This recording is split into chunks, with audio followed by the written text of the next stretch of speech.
Добры дзень, гэта канал Свабода Прэміум, тут Ганна Соус. І сёння мой госць былы намеснік камандзіра баявой групы «Алмаз» Ігор Макар, аўтар расследавання забойства Александра Тарайкоўскага ў рамках грамадскай ініцыятывы «Беларускі народны трыбунал». Добры дзень, Ігор. Да, здравствуйте, Ганна, здравствуйте всем. Мы з вами пачалі гутарыць некалькі месяцаў таму на Свабодзе Прэміум, і пачалася вот эта няпростая размова, якая потым працягнулася практычна ва ўсіх незалежных СМІ Беларусі, пра тое, што адбываецца ў сілавых структурах, што гэтаму папярэднічала. Вы вельмі шмат расказалі, вельмі шмат зрабілі. За гэты час, што прайшоў, вы абнародавалі аўдыёзапісы з размовамі з былымі міліцэйскімі начальнікамі, вы зрабілі вялікае даследаванне забойства Александра Тарайкоўскага. Я хочу запытацца, як ваше жыццё змянілася, ці вы адчуваеце сябе ў бяспецы пасля ўсяго таго, што вы зрабілі і што цяпер робіце, я так разумею? Да, моя жизнь изменилась очень кардинально. К огромному сожалению, я свою жизнь начинал неоднократно. Самое сложное это было, когда я уехал со своей родной страны. Сейчас ситуация, которая позволила мне открыться в совсем другом плане. И я хочу сказать так, что жизнь поменялась кардинально. Я работаю 24 часа в сутки. И я уже потом понял, что, судя по всему, к этому меня готовил сам Господь Бог. И я это принял как, наверное, мой долг. Скажу так, что я для себя окончательно решил то, что я буду на стороне народа. То, что если я народ предам, я предам свою собственную мать, а это невозможно. И даже если нас будет очень мало, я буду все равно стоять в рядах именно граждан Беларуси. Что касается по поводу моей безопасности, скажу так, что у меня есть неопровержимое доказательство того, что планировалось специальным подразделением одних из самых серьезных структур Беларуси физическое устранение человека, который давал гораздо меньшую информацию, поэтому я, как никто другой, понимаю, что моей жизни угрожает опасность, но вместе с тем я не обращался за государственной охраной той страны, того государства, где я проживаю, и видя то, что сейчас очень пристальное внимание именно мировой общественности к данной ситуации в Беларуси, я понимаю, что если произойдет мое физическое устранение, то им этот срок просто так не сойдет. Вы атрымліваеце, я так разумею, шмат водгукаў, каментароў на тое, што вы робіце. Ну, я магу меркаваць па тым, што мы бачым у нас у Ютубе, у іншых Ютуб-каналах. Што пераважае? Словы падтрымкі, словы пагрозы, магчыма, так? Людзі вам дзякуюць, ці людзі сумняюцца ў вашай матывацыі, ці згадваюць, што вы былі тым самым? Ну, не тем самым, а что ли вы працавали в тех самых подразделениях? Да, конечно, несомненно, очень важно то, что и приятно, когда люди поддерживают, они вселяют какую-то уверенность в том, что я делаю. Между тем, я, конечно, не хочу, чтобы люди поняли или даже подумали то, что я могу оказаться каким-то проектом Комитета госбезопасности. Это исключено. По поводу сотрудников очень обидно. Единственное, это то, что самые близкие люди, с теми, с кем я работал, они высказывают свое мнение, что так подразделение позорить нельзя. То есть я не понимаю, как его позорить, но для себя я тоже решил, что в своих расследованиях и в своих каких-то методах я буду в данном случае очень-очень суров. И скажу так, что мне звонили очень много спортсменов после расследования Тарайковского. Очень много выгораживали, в частности, и Чемякина Игоря. Я не понимаю, почему никто не понимает, что человек, работав 9, 10, 11 или 12 числа на Калварийской, совершая такие преступления, может быть, остаться безнаказанным. Поэтому я всем говорил так, что лично Алмазу, очень много всего сходило с рук. И я из-за своих принципов, скорее всего, вернусь к 2006 году, к 2 августа, то, что произошло в ДК железнодорожников. И очень скоро я публикую информацию с фамилиями и с сотрудниками Алмаза, которые избивали команду Козулина очень жестоко.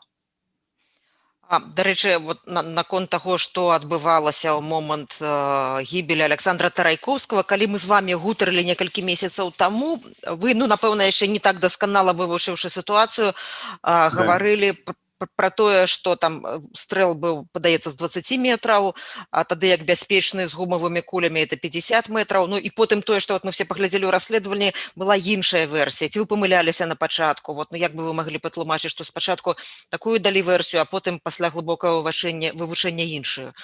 Да, Ганна, здесь абсолютно нет никаких секретов. Я буду честен в своих высказываниях. Я тогда еще этим не занимался.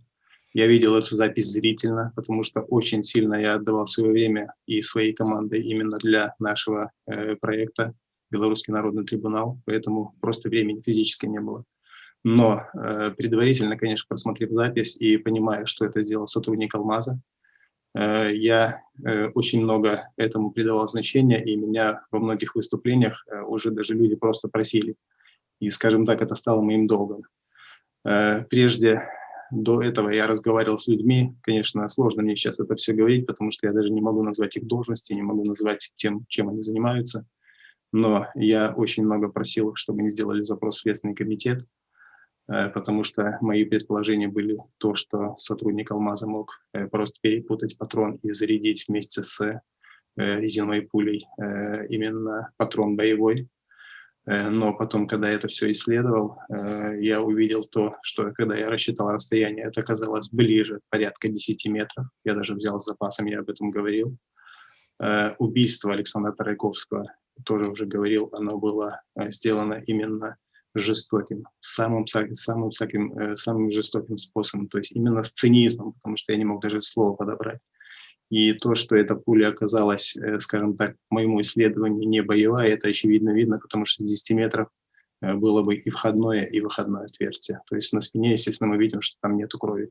А пуля сама попала в мягкие ткани и был задет желудочек с венозной кровью, поэтому смерть была очень быстро, порядка 10-41 секунды. Давайте паспрабуем сёння падсумаваць вынікі гэтага году для сілавых структураў Беларусі. Ну, з майго пункту гледжання, думаю, вельмі многіх яны цяпер маюць найгоршую рэпутацыю за всю сваю гісторыю. Я разумею, што вы, як чалавек, які вялікую частку жыцця прысвяціў службе ў элітным спецпадраздзяленні Міністэрства ўнутраных справаў «Алмаз», ну, гэта па-свойму крыўдна.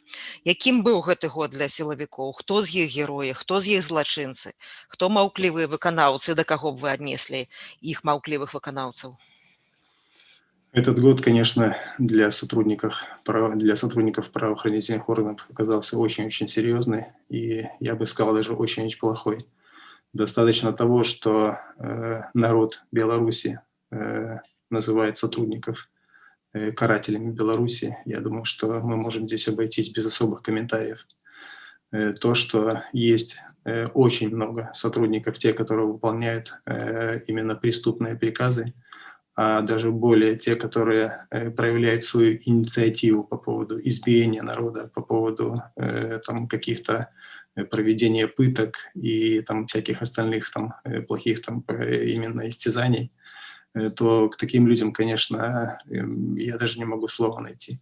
Есть люди, да, которые, может быть, работают, но пытаются, и мы видели даже, писала там девушка, которая говорила, что ОМОНовец ее отпустил, то есть сказал там утекай, беги, это было правильно. Я до этого так говорил, что можно показывать какую-то работу, можно поднимать дубинку, но если вы не можете сделать какого-то серьезного именно решения, то хотя бы делайте вид, просто поднимайте дубинку, но не бейте народ. Есть возможность, пожалуйста, отпустите, да.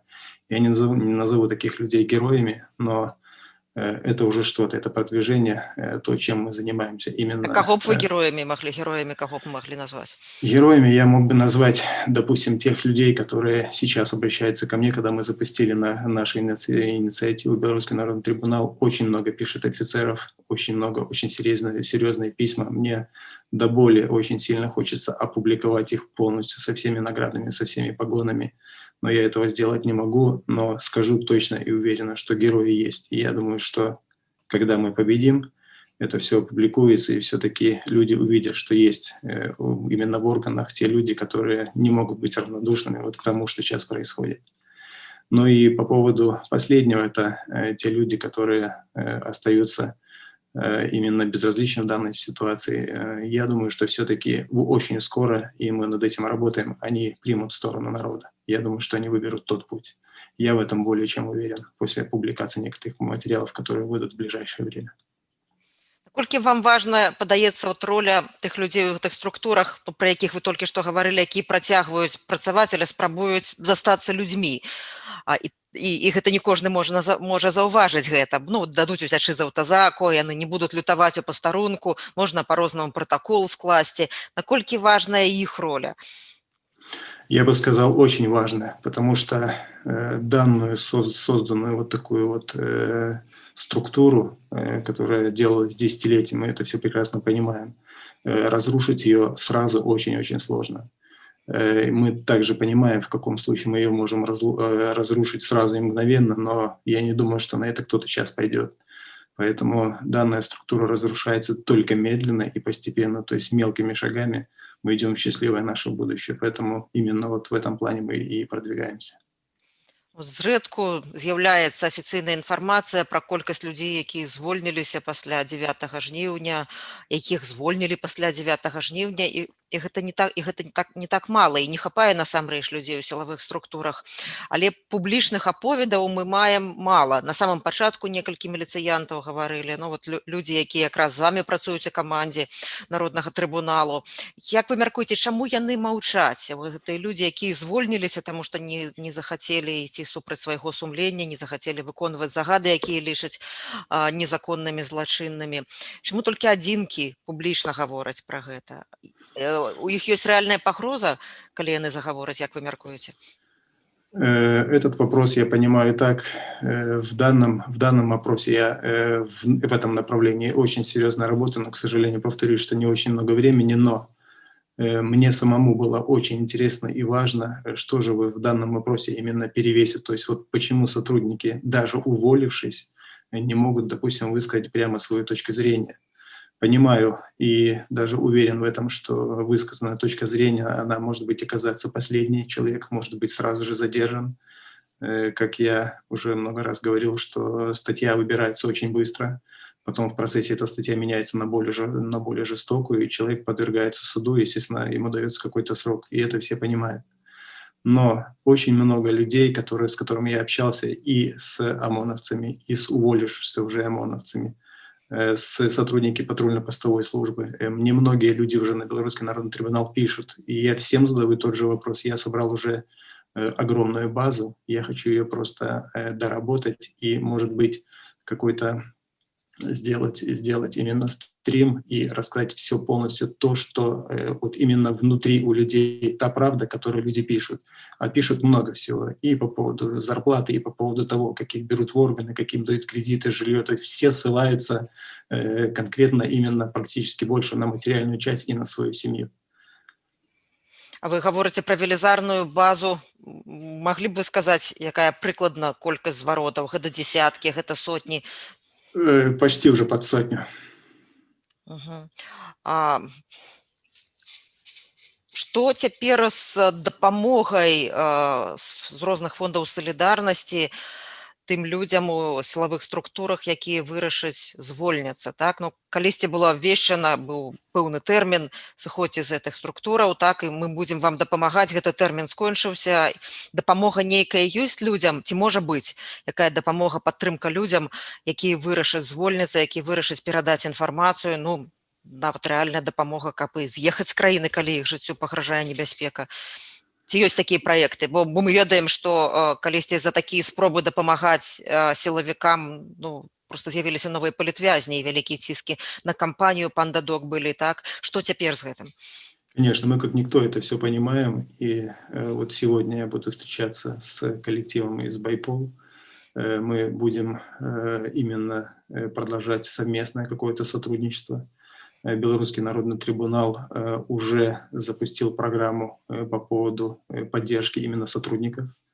И сразу же я, может быть, хотел сказать спасибо тем, кто финансово уже поддерживает нашу инициативу, потому что именно благодаря этому это очень-очень важный факт в нормальной работе нашего проекта. с тем, что сотрудники будут выдавать какую-то информацию, а также по поводу поддержки их, может быть, даже если придется уехать в Европейский Союз, конечно, здесь это не обсуждается, поддержка будет оказана. Также мы разрабатываем и финансовую поддержку тех сотрудников, которые, может быть, сейчас уволятся или которые, допустим, захотят найти какую-то работу. И вместе с этим мы будем, может быть, как-то все-таки доносить до тех сотрудников, которые еще, вот как мы говорили, да, которые решаются, то есть которые не могут выбрать, потому что я сейчас со своим коллективом разрабатываю программу по поводу лишения званий, лишения каких-то пенсий, лишения, значит, именно наград, то есть именно сотрудников, те, которые совершали преступление. И я думаю, что это будет одним из важных факторов, чтобы принять правильное решение. Вот один з прыклад я не так давно ў Фейсбуку чытала, прасілі дапамогу для супрацоўніка, які не сам звольніўся, але якога звольнілі, ну, з прычыны таго, што ягоныя дзеянні, напэўна, не адпавядалі таму, што трэба было рабіць. У яго ёсць пазыка каля 4000 рублёўка, якую трэба тэрмінова выплаціць. Вот такога кшталту дапамога можа быць аказаная. Ну, вот у фондах яму адмовілі, як там пісалі, таму што яго звольнілі, а не таму, што ён сам звольніўся. Ну, такіх далікатных сітуацый самых розных можа быць вельмі шмат. Якая ваша пазіцыя ў іх? Моя позиция все-таки здесь, конечно, может быть, будет, опять же, шквал негативных эмоций, но я все-таки повторю, что я, наверное, больше бы находился на стороне сотрудников, потому что мое мнение, даже когда мы разговаривали когда-то в стриме с Валерием Цепкало, я задал ему такой вопрос, на который он ответил сразу. Наше именно вот желание победить или наказать, он сразу же сказал, что победить, поэтому я все же хочу, вот если в плане даже таких сотрудников, которых даже уволили, я бы все-таки этот случай рассмотрел индивидуально. И мне кажется, все-таки нужно было человеку помочь. То есть, конечно, если он не совершал серьезных преступлений. И в частности, что касается других сотрудников, я бы все-таки поддерживал их таким образом, чтобы они переходили на сторону народа, и чтобы эта вся система рассыпалась. А мы понимаем, что эта система, именно благодаря этой системе и вот этому вот именно работе этих сотрудников и поддержке режима, этот режим именно и держится сейчас.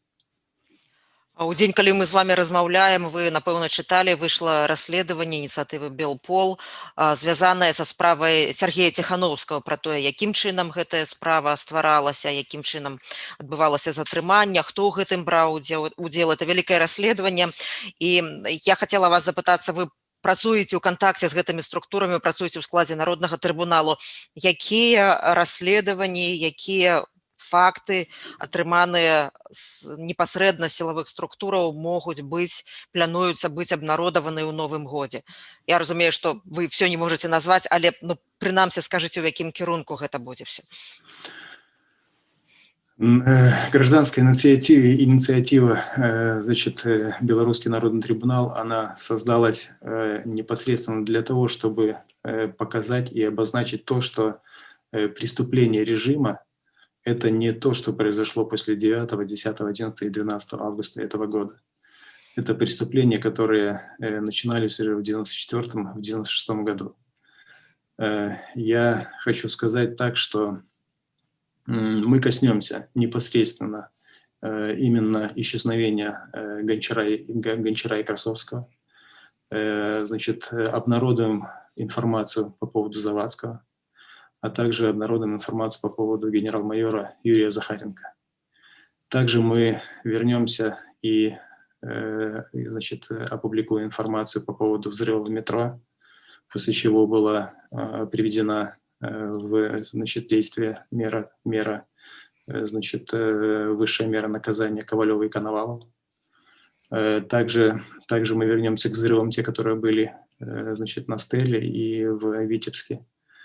Вернемся, как я уже говорил, к тем преступлениям, которые совершил Алмаз в 2006 году в ДК железнодорожников против команды Козулина.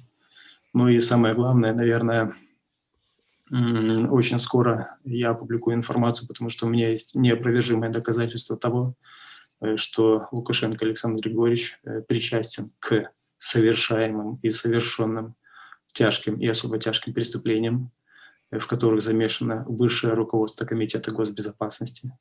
Но в данной ситуации проводится экспертиза, и я думаю, что в скором будущем это будет опубликовано. А ці не маглі б вы раскрыць, наколькі гэта магчыма, склад вашай каманды, супрацоўнікі якіх структур, якія крыміналісты працуюць у гэтай камандзе, і ці ёсць вам дапамога у Беларусі ў гэтых расследаваннях і крыміналістаў іншых краінаў? Ганна, при всем уважении к вам, я даже не знаю, как сказать, вы сами меня прекрасно понимаете, но да, мне помогают коллеги из европейских стран. Мне очень сильно помогают действующие сотрудники, которые находятся в белорусских органах. Мне помогают сотрудники, которые уже уволились, которые в запасе. Мне очень серьезно помогают международные какие-то институты. Мне помогают некоторые консулы. Потому что в данный момент то, что я сказал по поводу причастности Александра Григорьевича Лукашенко к преступлениям, к счастью моему, сотрудник Комитета госбезопасности уже находится в европейской стране, в стране Евросоюза, и дает свои показания непосредственно. Ну и, конечно, моя команда Белорусского народного трибунала, но, к огромному сожалению, о ней я не могу ничего сказать. Это узнаем, когда мы я разумею, я таму і папрасіла, наколькі вы можаце пра гэта расказаць. І маё апошняе пытанне, яно традыцыйнае, але яно вельмі важнае. Які ваш прагноз, што будзе адбывацца ў сілавых структурах у 2021 годзе? Ці стануць іх дзеянні яшчэ больш брутальнымі, ці застануцца на тым жа ўзроўні гвалту, ці пачнуцца звальненні, ці адбудуцца карэнныя змены у гэтых структурах? Які ваш прагноз? Як вы гэта бачыце? Скажу, допустим, опираясь на ту информацию, которую я получаю конкретно именно из структурных подразделений.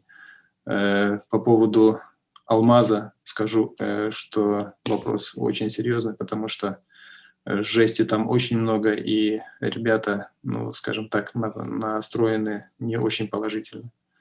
По поводу ОМОНа тоже скажу так, что большинство тех сотрудников, которые, как говорят, жестят, их большинство, да, и не будут совершать дальше свою работу, свои вот эти вот преступные приказы, потому что многие именно в ОМОНе уже говорят, я повторюсь просто, что они говорят, мы уже столько всего сделали, что уже просто дороги назад нет, мы просто будем работать. То есть они будут просто за эту власть держаться так же, как и те чиновники, которые у власти, которые совершили много преступлений. Но вместе с тем, на фоне публикации моих материалов, я думаю, что с поддержкой Байпола, когда мы начнем сотрудничать более плотно, я думаю, что все-таки мы эту систему начнем разрушать, и я думаю, что победим. Якое будзе ваше пажаданне ў новогоднюю ночь для сябе, для краіны? В новогоднюю ночь я хотел бы сказать огромное спасибо гражданам Беларуси, которые остаются именно вот со своей точки зрения, то, что все-таки Беларусь должна быть независимая, она должна иметь свой суверенитет, и она должна быть свободна. И спасибо тем, кто до сих пор выходит на улицы, которые не боятся ни избиений, ни задержаний, те, которые в данный момент находятся, скажем так, на самом фронте. Спасибо тем ребятам, которые работают именно в районах. Это очень-очень наша отдельная поддержка, особенная благодарность именно инициаторам и именно ребятам из Фрунзенского района. И, конечно же, огромное спасибо тем сотрудникам, которые перешли на сторону народа. Дзякуй вялікі. Свабода працягне сачыць за вашымі расследаваннямі. Гэта быў былы намеснік камандзіра баявой групы Алмаз Ігар Макар, аўтар расследавання забойства Александра Тарайкоўскага ў рамках грамадскай ініцыятывы «Беларускі народны трыбунал». І ён гаворыць пра тое, што такіх расследаванняў будзе болей, і мы будзем чакаць на гэтую інфармацыю. Дзякуй вам вялікі, всяго найлепшага. Да, жыве Беларусь. Хочаце ведаць, што адбываецца? Апошнія навіны. Живые трансляции, видео, фото. Поставьте на мобильный телефон нашу аппликацию.